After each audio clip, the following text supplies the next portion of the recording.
Hi guys, it's finally time for my full review of the Alienware X51. I did already a hands-on and unboxing video. We checked a little bit how it looks inside. I did also a specific gaming review talking about that.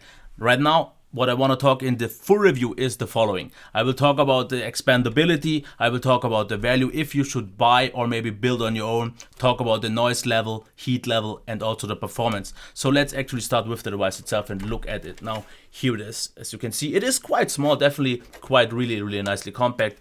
Glossy on the front, which is nice to see as long as you don't touch it too much because you will see fingerprints. You also have USB 3.0 at the front and headphone jacks. On the top it looks like this. This part will be illuminated. It will change the color. This one as well, the Alien logo, you can also change the rotation of it depending on how you use the device. This will also be illuminated. So what you can do is you can use it upwards and you can use it also like this. In terms of ports, what to do we get, and let me actually hold it the right way. So in terms of ports we have the following. Here we have the port for the power supply. Here we have the graphics card with DVI, DisplayPort and HDMI. Here we have the jacks for the microphone and all that. USB 3.0 two times, once here. This one is also one. There seems to be an HDMI here underneath, but I can't really even open it. I think that's for something else. Here we have 2.0 USBs and Ethernet along with the graphics amplifier port. So you should in theory be able to use this along with the graphics amplifier to use an even higher end graphics card from Alienware. Now let's open it and see what we've got on the inside, and I think, yes, this time it's actually the right time. All you have to do is open one screw and then pull this off. And what you can see right now here, and I will detach this. So here is how it looks inside. Quite compact, quite cramped though, and the one thing that you can already see here is the one annoying thing. There is a Pci Fan. This is the only one that can be controlled. It's a 30mm one and it can be a little bit noisy, but it's actually not that loud. This is the water-cooled version, and if you would now unscrew these two screws, you could take off the whole part, as you can see here on this side. So this whole part, this whole thing could be lifted off with the razor card. And then underneath you will find the reference GTX 960, and underneath there is the hard disk drive. In the front here is a 40mm fan. That is definitely a quite annoying, noisy one, and the water cooling has one itself. You can really change the fan speeds, which is a little bit unfortunate in my opinion, because I tried it with fan speed, which a lot of people told me that it would work, but I couldn't really get them any lower. I could raise the volume even more so, but I don't think that's what you should do. So let's close it up again and put it here on the side, because the rest is pretty much just me talking about. So in terms of upgradability, there's not really much you can do. You could replace the hard disk drive, in theory maybe also the graphics card, because it seems to be a reference one, but then you will have to use the bracket and it should work along quite nicely. But one thing I have to actually mention before I'm going to talk about the performance is the specifications, because I said in my gaming review that this is the highest end version, but what I didn't know back then, and I just got it to know it from a few commenters, they said right now you can pre-order your Oculus Rift compatible version with a 970, because a lot of people, when they saw the hands-on review and the gaming review, complained that this is no gaming PC with just the GTX 960 in it, which I kind of agree if you want to use more than just 1080p. Because the 960 in here, and I did a performance test, I did a gaming review, and you can see all the games on 1080p run pretty much maxed out really nicely. Some games like Witcher don't work that well, but it works. If you go 1440p, you will drop the settings and it should still work. But as again, there is an Oculus Rift compatible version that should come out soon, and some people told me they got really great deals because of the pre-order. I don't know their prices, and here it is a little bit definitely more pricey. I haven't seen any German prices for it, but this configuration costs 1,600 euros, about that. With the 960 2TB drive, 16 GB of RAM, that will be hard to upgrade because we only have 2 slots. You would need 2 16 GB slots if you want to go to 32. So I think 16 is pretty much a limit. 1 drive and 1 SSD is the limit, and the graphics card. You can't pretty much add anything else. So upgradability is definitely limited, but therefore it is quite compact. So let's talk about the noise, and I made a specific video about that, a few pieces where you can hear the actual noise and all of that. So I will be back in a second. Okay, so let's start with the sound test. The microphone is about half a meter away from the PC, and this is not really to show you the noise level, but more the noise frequency, because it's always hard to tell how loud it would actually be here in this room. But keep that in mind, this is now the device in idle.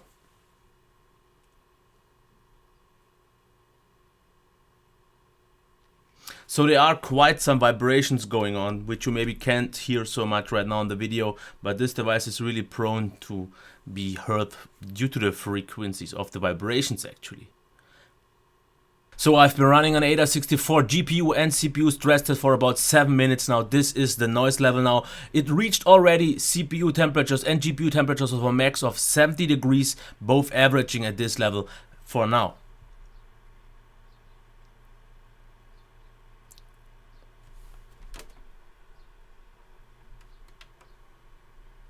The vibrations for now are actually still quite okay. It really depends on how you actually have the device on your desk. The ADA stress test has been running for about 11 minutes now. It needed about 10 minutes until the CPU reached a maximum of 80 degrees and the GPU reached 75 degrees. And what it does right about now at the 11 to 12 minute mark is ramping up and ramping down, because it still can lower the temperature, so it can spin down the fan a little bit, but it has a hard time. It spins it up and down all the time. And let's find out how long it will take until it can't do this anymore and will keep it at maximum all the time. So let's listen to it.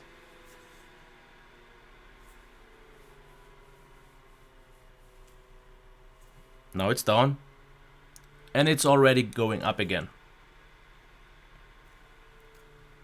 Of course, keep one thing in mind, this is a stress test. This is 100 CPU, 100% GPU, which won't be the case if you do some video editing or gaming. This is just to show the maximum heat and noise levels.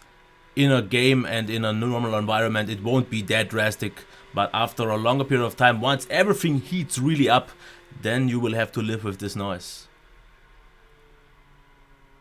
Okay, I'll be back once it is at max.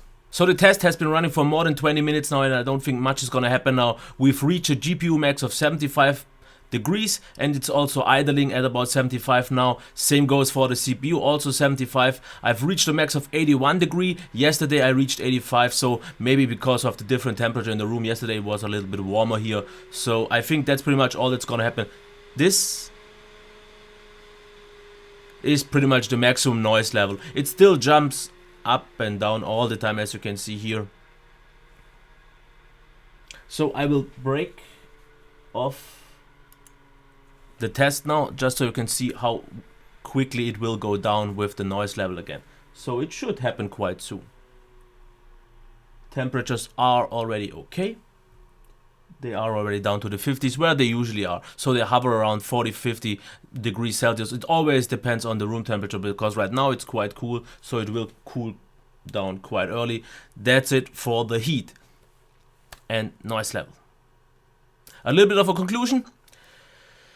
For a game, it should be not that bad as it is right now, and for the scenario for the CPU actually is quite realistic, because if you do some heavy rendering, then it will need about 20-30 minutes for a full rendering. So it's quite realistic in that case. So it's definitely not the quietest one, actually one of the more loud ones. And even now in idle, I think it's a little bit too loud, especially if you want to use it on a desk. If you have it somewhere in your media rack or somewhere like that, a little bit further away, like 10 feet away from you, it's okay. But anything closer, under your table, on your table, I think it's a little bit stretching it already if you want a quiet device. So you've heard the sound. Overall, I definitely can't really say it's that great. In idle, it's already a little bit stretching it, and under full load in gaming and all that, you will definitely hear it. So if you have it in a media rack somewhere at least 10 feet away from you, it's acceptable, maybe, but definitely not the most quiet one. So if you build something on your own. But once again, about the performance that I want to talk about is the following thing.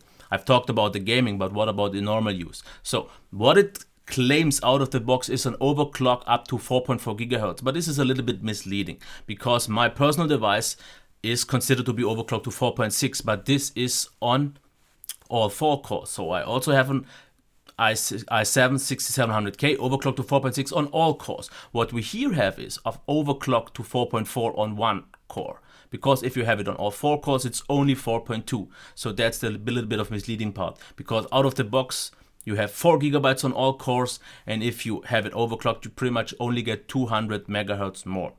What is the outcome? I did a rendering test, I did my video editing and all that, which works absolutely nice because the SSD is really fast in terms of read speeds with about 1300 megabytes of read, but just about 300 megabytes of write speed, which is a little bit disappointing.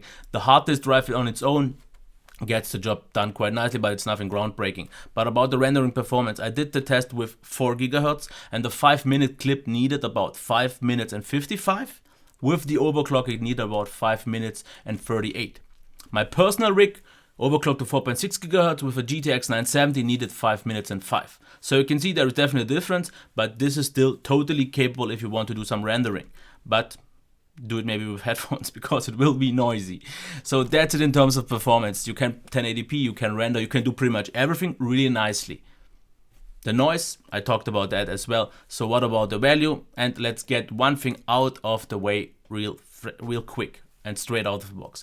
If you ever built your PC on your own before, should you buy or should you build? Then my answer is absolutely, if you can, if you have the time, if you have the knowledge, do it on your own. Because I did a rough estimate of the price of what you would need to build this on your own with pretty much the same components, and I ended up somewhere at least here at the current German price at around 1200 to 1300 euros. This is without Windows. So either you get the Windows for the full price, or maybe you get it somewhere for like $20 where you can buy the keys. So Paul's Hardware made a video about that. So this, let's say around 1300.